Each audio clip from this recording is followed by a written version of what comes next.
Good afternoon to you all. We begin our next session titled Power Woman with an esteemed panel. Manjeet Kripalani is co-founder and director of Gateway House, Indian Council on Global Relations. Prior to this, she was Bureau Chief India for Business Week magazine for 14 years. She was also Deputy Press Secretary to Steve Forbes during his first run for US President in 1995-96 and Press Secretary Advisor to Meera Sanyal, Lok Sabha candidate in 2008-2014. Ladies and gentlemen, a big round of applause for Manjeet Kripalani. Kaveree Bamzai is Consulting Editor, Special Projects, TV Today. As the first woman editor of India Today between 2011 and 14, 3 dramatic years in India's life, Kaveree has always been where the action is. In India Today, since 2002, she has interviewed almost every star of note in Bollywood. A big round for Kaveree, please.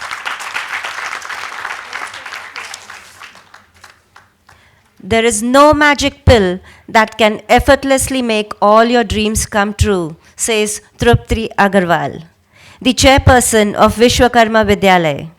She is also trustee at Sri Mahalakshmi Temple, Sarasbagh, Pune. Her extensive work involves her being the director of Wisdom World School. Trupti has beautifully balanced her professional life and family life. A big hand for Trupti, please.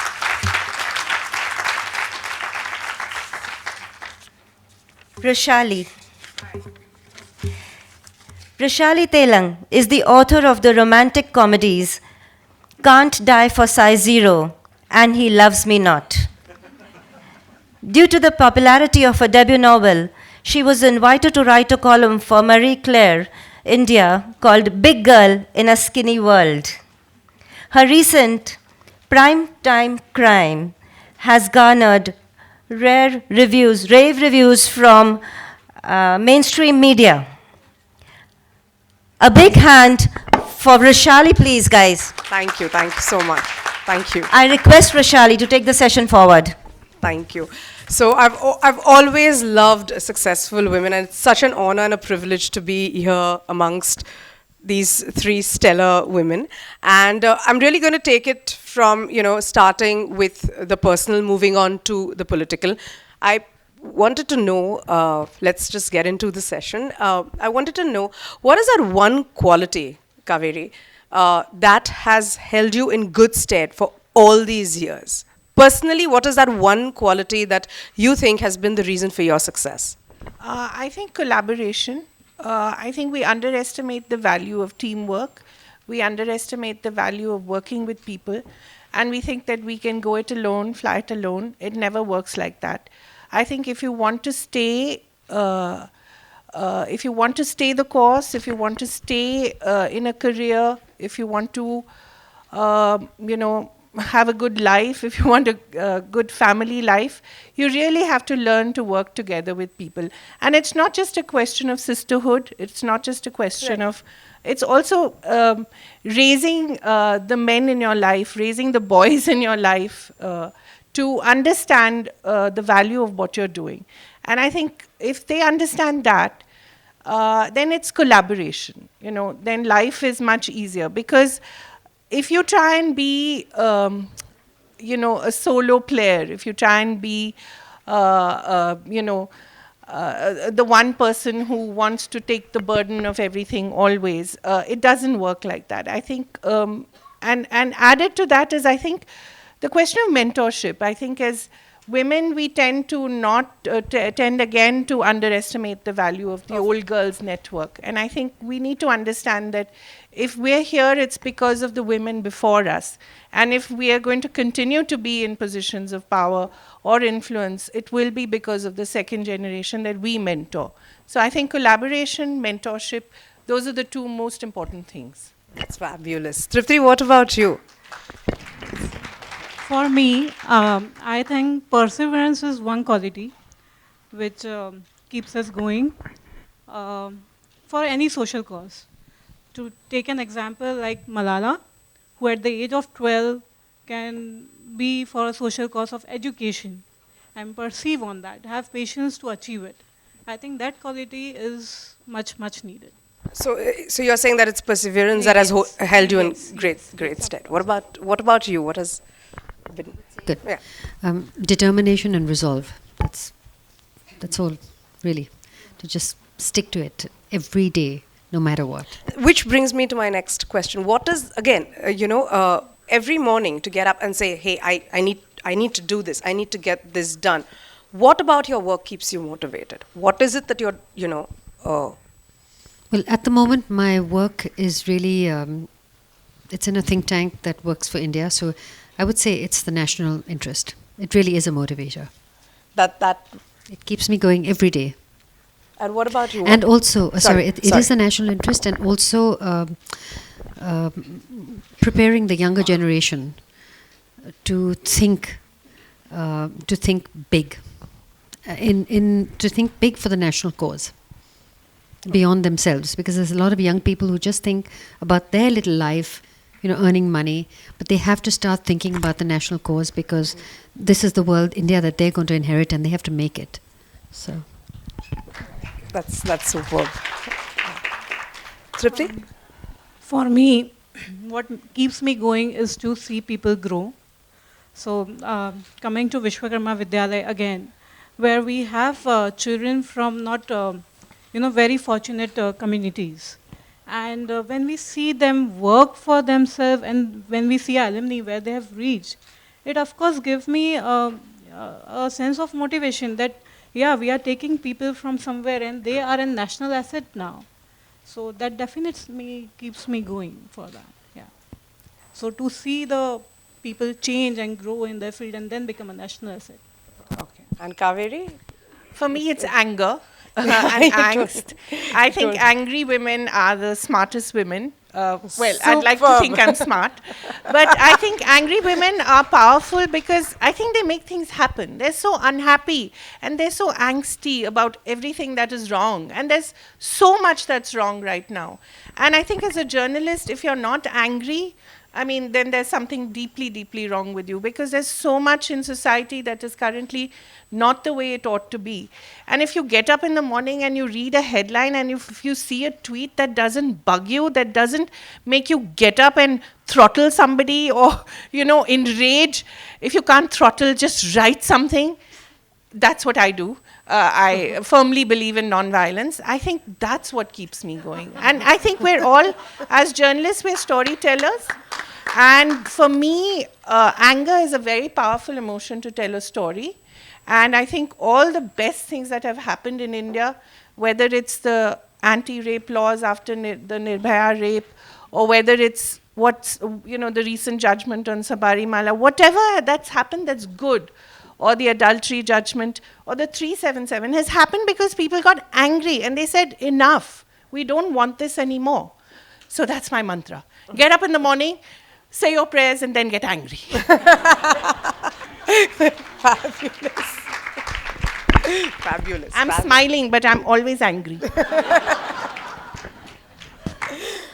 Anger can be like a really strong emotion that can cause revolutions, literally cause revolutions. There's this one question that I had, and I'm going to apologize right in the beginning that I'm going to ask this question, because in a panel where there are men, that this question never even arises about work-life balance. What is your reaction to even the question, the work-life balance? Because for me, it was like, why is it that we are only asking women these kind of questions? You're asking women because women have to bear the brunt of it. No one asks the men because men don't have that kind of quandary. Women do have double jobs. It's a fact.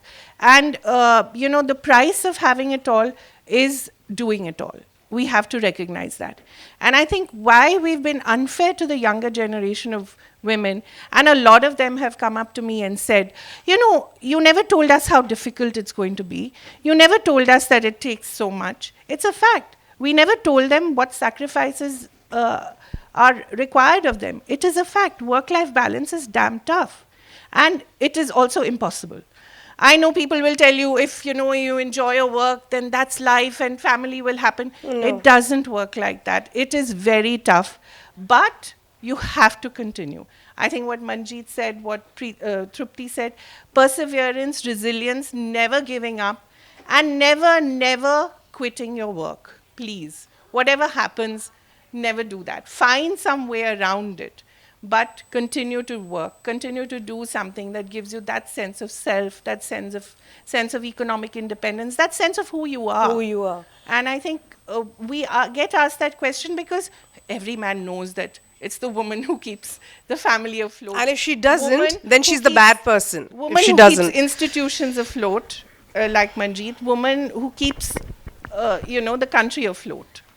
And I don't mean by the symbolic, the token women in power. I mean the women who vote, the women who work. They're the women who keep the country afloat. And I think we all have that issue. And we will get asked that question because it will always be a problem for us. Because I also see that with people with who I studied in college. I mean, very smart young women, and after marriage or after children, they just quit their job, and it was very sad to see that, especially because they were doing so well for themselves. Trupti, how do you manage the work-life balance since you're also handling multiple things and 3 kids? Rishari, first, so I will say the society expects from us because they also know that the women are the multitaskers and men are not. So even the society has accepted that women can be better multitaskers than men. That's just a con job, by the way. To make us feel better. No, that's what I believe. So, so yeah, it's difficult, but finally, that is something that that gives you the feeling of achievement. That is. But how do you manage? So we How do you straddle prioritize- 2 worlds? We prioritize things, and of course, children are the first priority. So we have to give them their independence, but be there when they really need us. So that is how I manage my my work and family thing. So when I know that this is a time when my children actually need me, so work goes on the second list, and children are the first thing that I have to look at. Okay. And Manjeet, what about you? How do you straddle the Well, I really narrow my life down absolutely. basics? Yeah. I do the work and I shrink everything else. Shrink the social life in order to be able to accommodate my work and to keep the home attended to, etc. So I think you have to do it. So I speak to maybe 2 friends, and I've fallen off the social radar, but it's a choice that I make, and I'm okay with it. And that is also because the work that you're doing is so much more. Can we talk a little bit about you and your work and the role that women play in institution building? Sure. So as everybody knows here, every institution, the women are the pillars of every institution. In academia, even in academia, in libraries, in government offices, and this is across the world, everywhere. In think tanks, of course, in companies, they're the ones that are holding everything up because they're reliable, they are dedicated, and they tend to be more honest about their intentions and their work than the others.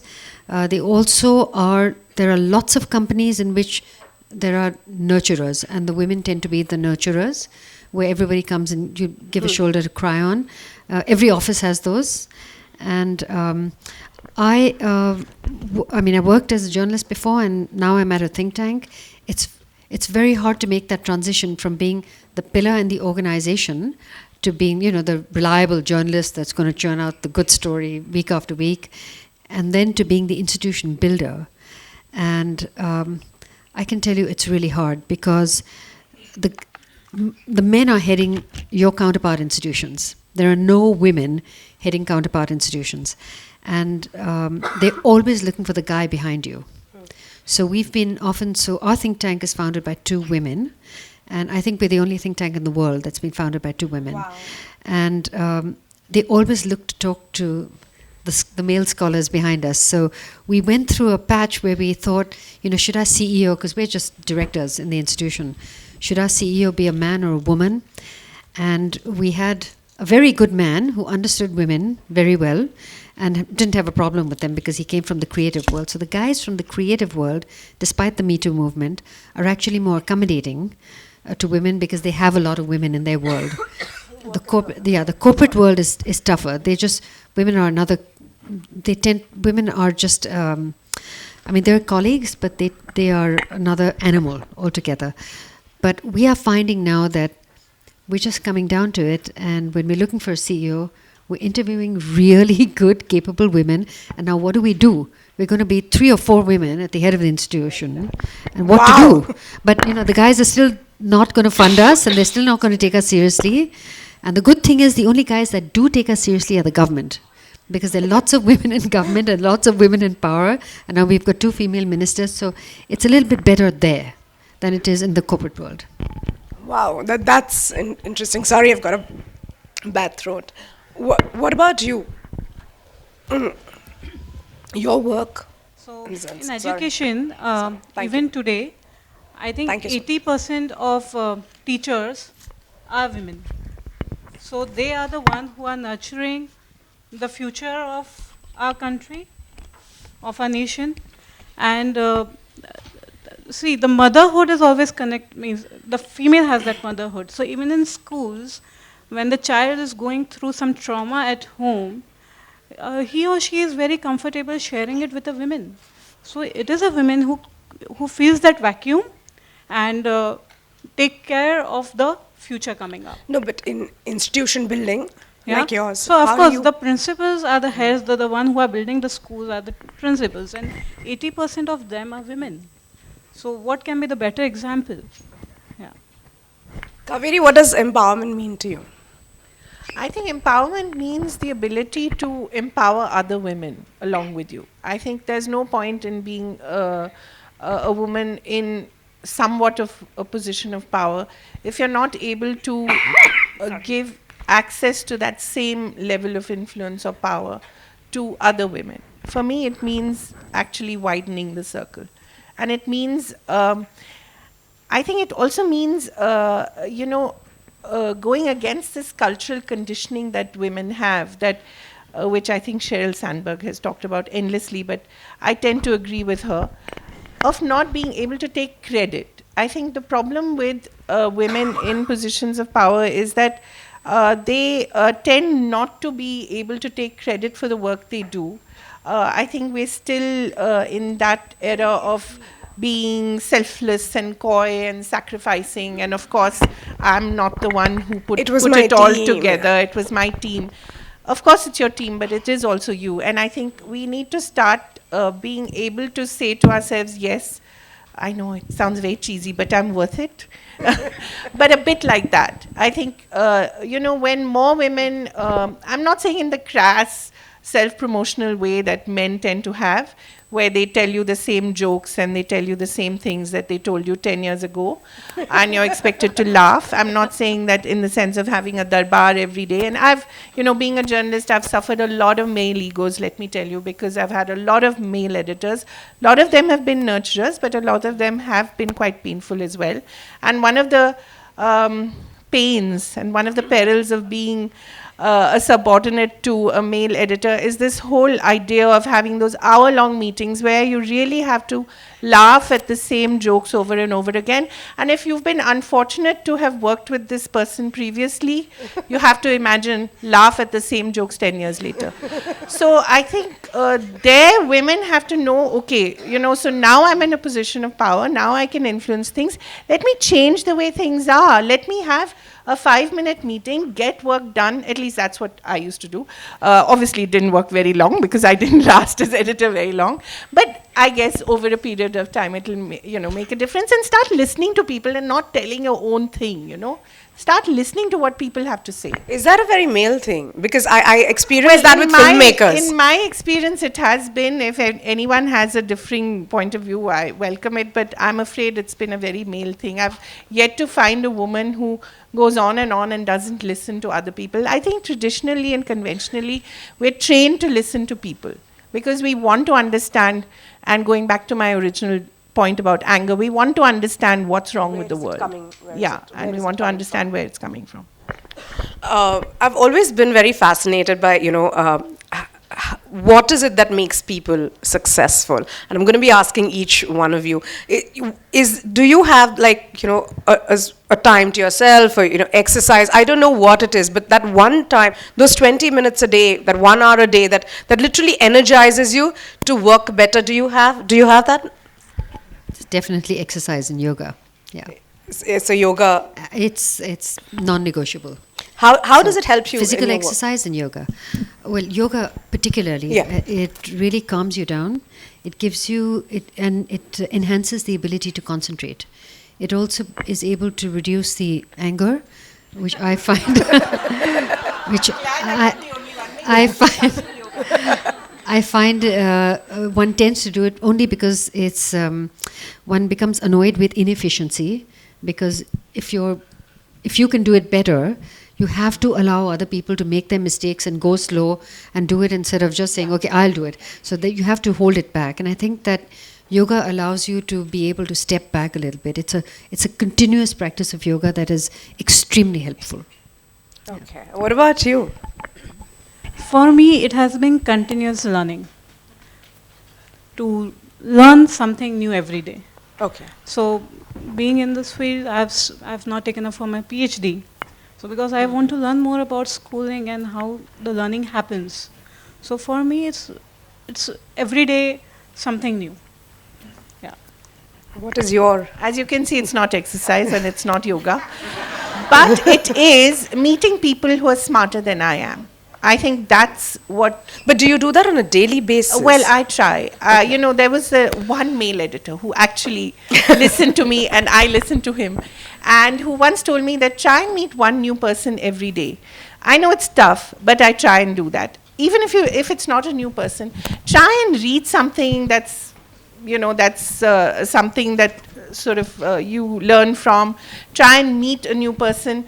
Even if it's a person you've met before, try and be in touch with people who are smarter than you. It's the best way. That's why Shobha is a great icon for me, because even a 10-minute conversation with her in the morning made me feel so energized and made me feel so, refreshed.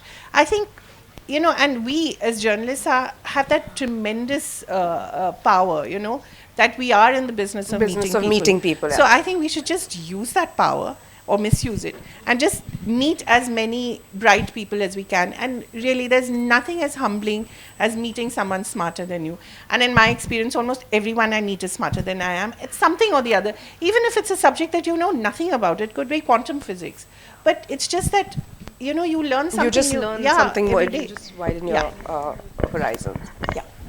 I think there's a quality, especially that women use, and maybe not overtly, but is their femininity. I think that, and I don't mean it in the crass way, and part of it is just women being better listeners. They just have better manners. They're just nicer, a little more gentle, and femininity really goes a long way in helping to achieve goals. And I think we should use it more, and set the right example for other people too. Because if you have men working under you and they do understand the femininity without feeling threatened by it, that's an achievement. Okay, I'm going to talk about something that is, very relevant in these times. And I'm sure all of you all must have come across that. If you have your juniors, your subordinates, people that you're mentoring coming to you with issues of sexual harassment in workplaces, how do you deal with it? Right up front, absolutely take it on. And in fact, we had an incident where it wasn't the guy versus the girl, but it was a girl harassing one of the younger guys, and it was so peculiar. And finally, I remember we had to tell her that this was unacceptable behavior, and we had to tell that young man that he must learn how to not send the wrong signals. That his affection must be restricted to people that he knows, rather than otherwise. But it was really a case of an older woman who was a little bit who was aggressive with a younger man, and so eventually we had to ask her to leave. But that would be a one-off, right? It's with a woman vis-a-vis a man? No, I Wouldn't don't that think be- so. I don't think so. I think that these are true. And on the other side, though, I have experienced it on the sexual harassment side in a really aggressive way. And when I complained to my bosses, they just blew it off. They just blew it off. And nobody addressed it. Nobody talked about it. There was no HR addressing it at all. They just said, oh, forget it. Oh, no, I was far away. The guy was somewhere else. He was really important to the institution. They just blew it off. And, I've been seething since then. And one day, it will be revealed. No. One day. So, but you have to just You- take it you- head on. And I think that, again, just being an institution founded by two women, we can set the tone. And so it sets the tone with everybody saying that if there is an issue, come and talk to Talk us to and tell us. us at once. And we will take it, we will settle it there and then. There's no waiting, there and then. How do you deal with it? So of course we also deal with such cases, and there is no tolerance policy to it. So if there is some complaint coming to it, we are not going to tolerate, no matter how important the person is. If this is wrong, this is wrong. So we do have committees and all who take care of this, stop sexual harassment, but we don't even wait for the committee to do their research and come up with the solution to it. It's a non-tolerance policy. If this is wrong, you have to leave the organization and go. That's it. Yeah, we spoke about Yeah. it. Kaveree, if one of your subordinates had to come to you and say that, okay, this is what is happening, how would you deal with? I think you have to just call it out, as Manjeet said. And I think men are so unaware sometimes, even of the way they speak. The undertones or the overtones are so sexist, and it's unfortunate they don't even realize that they're being sexist or misogynist. And I think you have to call it out. It's like cinema. I think you have so many of these prominent heroes, stalking women, and then that's supposed to be their idea of romance, and wait for her to say no, no, no, and then finally she'll say yes. You have to call it out culturally. You have to call it out personally. You have to call it out in the workplace. The minute you see something that is offensive, whether it's verbally, whether it's actual action, you have to call it out, and you have to say this is not done. It could be in an open meeting, but you have to, even if it's an eye roll, even if it's just sort of saying no, this is not on, and even if it's your boss, you have to educate men now. You have to tell them what they're doing is not right. Often they're not aware, because they've had centuries of getting away with it, so they don't know when what they're doing is wrong. But it could just be a word, or the way they talk, or the way they look at a picture, or the way they say, no, this picture is sexier than that picture, or this woman has oomph and this woman doesn't. It's just the way they talk, and you think, they think it's fine. It isn't. Yeah, the guys and the chicks. Yeah, I it have a isn't. problem with that. Yeah. It isn't. Yeah. Okay. Does anyone in the audience have any question? I have a question for you. Why not physical violence? Sorry? Why not physical violence? Yeah, that's going to happen, and I think the one thing that Manjeet said as well, she said that she's seething, and at one point it'll all come out. Yeah. And I think we see that in this Tanushree case as well, Tanushree Datta case, and people saying that, oh, this happened so many years ago, why is she talking about it now? It doesn't matter. It could have been 10 years ago. Look at the Brett Kavanaugh case. It was years ago. It doesn't matter. It shows a system of behavior. It shows a particular sexism. It shows a deep-seated misogyny. And whether she comes out with it now or whether she comes out with it 15 years later, it doesn't mean that it's not authentic. It doesn't mean that it's not true. And I think you see the price that America is paying for not recognizing that they have someone who's clearly been a sexual harasser, who's clearly deeply misogynistic, and he's in power. And America is paying the price for it now. And why should we be in that same position? I think if it comes to violence, maybe not, but yes, be aggressive with your words and be authentic. And I think we've seen that again in Tanushree's case. She's had so many women who are backing her up. Not enough men, and not enough powerful men. And I think that tells you something about not just the entertainment industry, but about men in power as well. Can I respond to that? You're right. The men probably don't know. They don't know the rules. And maybe it's time for women to start writing a new book of rules so that the men can be educated. They're not given those rules. You're right. They don't know, and they need a little handbook to say, you know, what's right and what's not. Actually, Yeah. the other day, Ratna Pathak Shah talked about this, and she said patriarchy has been as bad on the women as it has been on the men. And I think that's something that's really significant. It has been. Patriarchy has created the men we have now, and patriarchy has created the boys that we're raising. And as mothers, perhaps we're equally to blame, you know. And we think that, okay, if he finally does something terribly wrong, we're going to shoot him like at the end of Mother India. It doesn't happen. He continues to commit those crimes, and he continues to be, offensive. So you better do something about it now and not have a situation where, you have to shoot your son or something, But of course, that's an extreme case. But I'm saying that patriarchy is pretty bad on men and women. And we don't recognize that often enough. And I personally feel that if every mother, in every Indian mother, treats her son and her daughter equally, which doesn't happen even in middle class and upper middle class homes.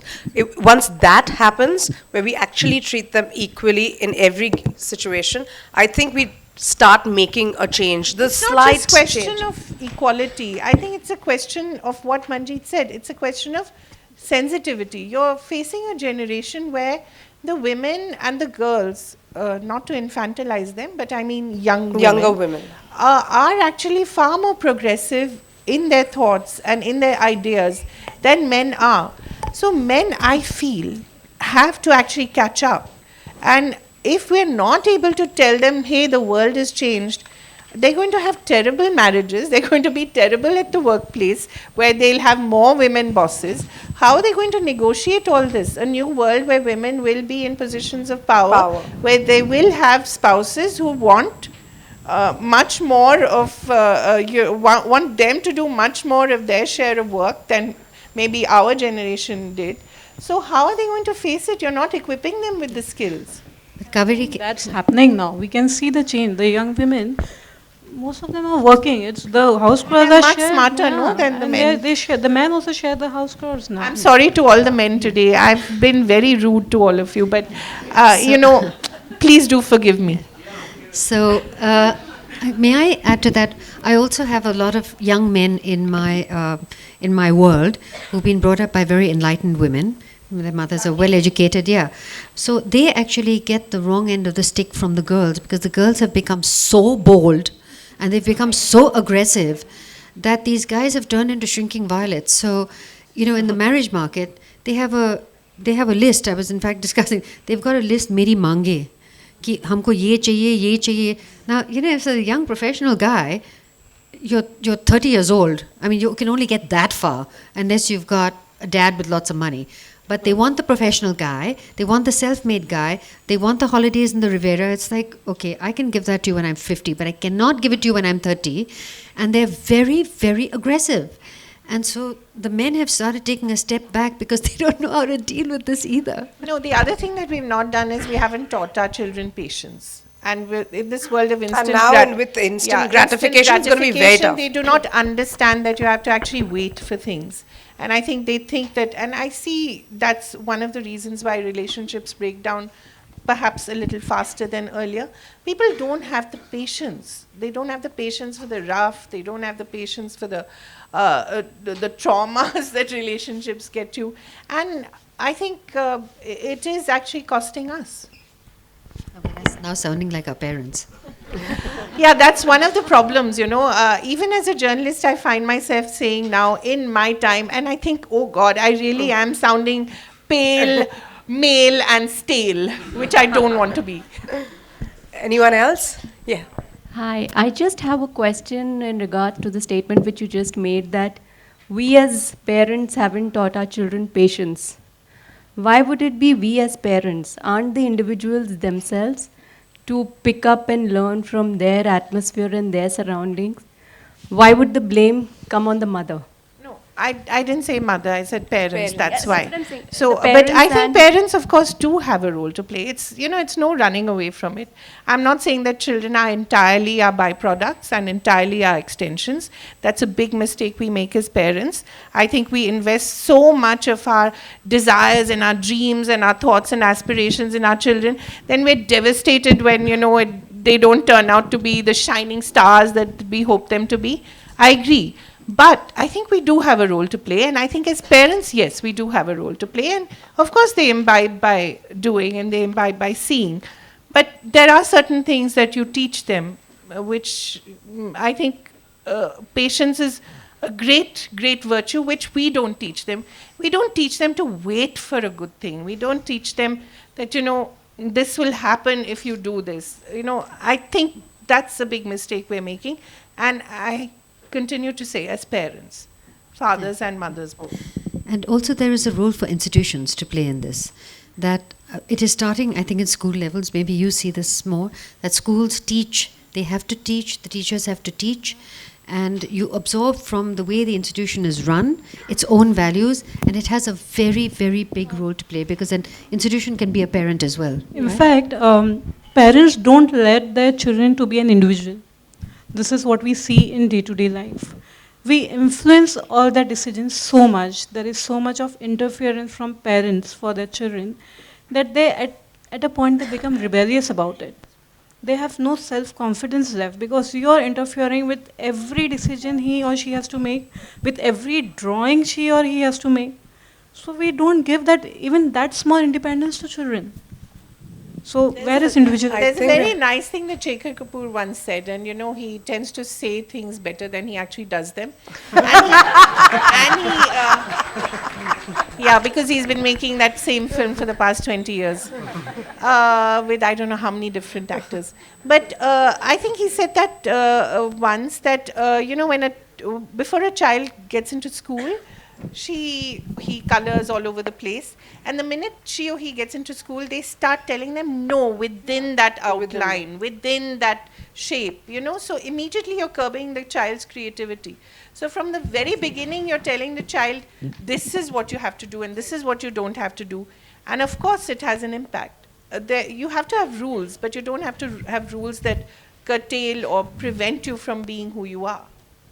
I agree with you, which is what my thought was as well, that it's not just parents Not just only, that, yeah. it's the entire institution, the sphere in totality that has an impact on the patient level of a person or a student or a child. Thank Point you. taken. Thank you. And on a brighter note, I would like to say actually there are a lot more women now who are role models in public rather than just in private. And we see it everywhere. The financial world projected it first. Financial world. No. Well, it's good that women are just as liable to get into trouble as men. It's fine. It means we're more equal. But the financial world started more because it is a more equal world. It depends on statistics and what numbers. and numbers. And so if we can see it more in educational institutions, journalism has always been good about putting women at the fore. So we have to, I think, as a society, look at those women, admire them, and make sure that more of them are given the limelight in the sciences. The West has already done it, but we should also look at our own in arts and culture, just start encouraging. And journalists can play a very, very important role there. Filmmakers, people who write, writers. I just want to make a brief point here. When we talk about women in positions of power and, you can only be what you can see. I also have an issue with certain women in positions of power, which I feel are just token positions. And I guess you all know what I'm referring to. Because when the ideology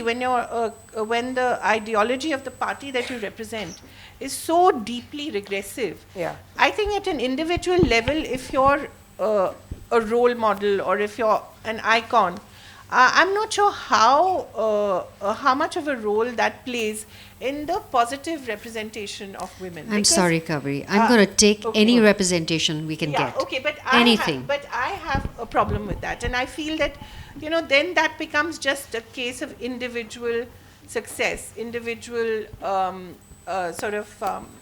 it just becomes tokenism because it's not part of a collective liberal thought process. I'm sorry, India, the South Asia has only dynasty. Women have been getting ahead because of dynasty. How does that become part of a liberal collective thought process, right? So we've got to take whatever we can get. Okay, We that's gotta your point take of it, view. yeah. It's- My point of view is that I feel that you have to be a little careful of the ideology, the larger ideology that these women represent. I'm a little wary of that. Oh, I also believe in quotas because unless you give quotas, you're not going to get it. Happens with affirmative action for the poor, for economically depressed, and for women. You really have to have it. Otherwise, they don't get ahead. And maybe That's India. right. It's also a is- starting point, no? Yeah. It's You gotta do it. We need to start at one place and then move on to the next. I was quite happy about the fraudulence in the financial sector. I was like, yay, one of us. Okay. Any more questions? If you can hear me here, this is Sachin Biseni. I'm waving my hand. Yeah, Sachin, we saw you. Okay, I work with Infosys. I've served with Indian Navy before joining Infosys. My question here is like we are sitting in an amazing AC auditorium in a very developed part of India, Western Maharashtra, and for that matter, the southern part of India. So I come from Madhya Pradesh, a very small town over there. And if you see rest of the northern part of India, Madhya Pradesh, UP, Bihar, Himachal Pradesh, Rajasthan, you see the girl child over there, you see the women over there. They are really like what the audience over here, they are maybe like 50 or 100 years behind this. Okay. So my question to this August gathering is how, while we all depend on government for the upliftment over there, how this strata of this society or how this audience here can really help that part of India? I think we also underestimate this whole the rural, impoverished, illiterate, disempowered, disenfranchised woman kind of trope, you know. Please don't forget that it was an Anganwadi worker, Bhamri Devi, who actually is responsible for the sexual harassment rules that we now have in place. She fought that battle. She was uneducated. She fought that battle long and hard so that people like us could be where we are. So I don't think that you should necessarily say that everyone who's in the villages is disenfranchised or disempowered. Of course, in terms of what we can do, I think we shine the light, and sunlight and light is the biggest disinfectant. We shine the light on stories such as that, and we do that all the time. Less and less so, I think, as journalists now, of course. But we still have fantastic papers and organizations which tell those stories. And I think as journalists, you can tell their stories and make a difference. What else? Fair point. I don't agree to what you say because I myself come from a very small town of Maharashtra, which is Jalgaon, which is very smaller as compared to Pune, and always in headlines you do something bad, as Kaveree mentioned me in the green room.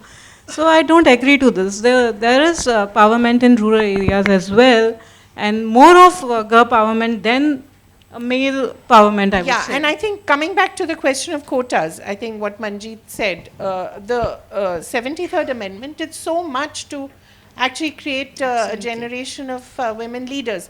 Maybe the first generation was all Panchpatis, but you see the second generation. Which is what I was talking about. Yeah, tokenism second in generation of quotas. leaders. They're all so kick-ass. Yeah.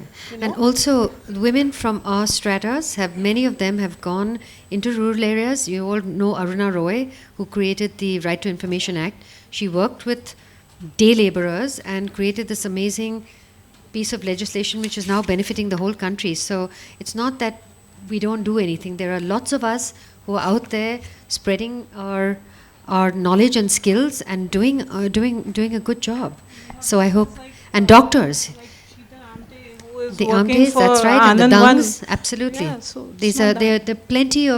There's plenty of people from this part of society that feel very obligated and do a very good job of spreading. The media needs to just highlight it We've more. just been told time. Yeah, we've been told time. Yeah, that's what I've been noticing that. Thank you so much, everyone, and want to thank the panel. Thank you. That was indeed a very powerful interaction. Thank you for your vibrant thoughts. We had a great experience.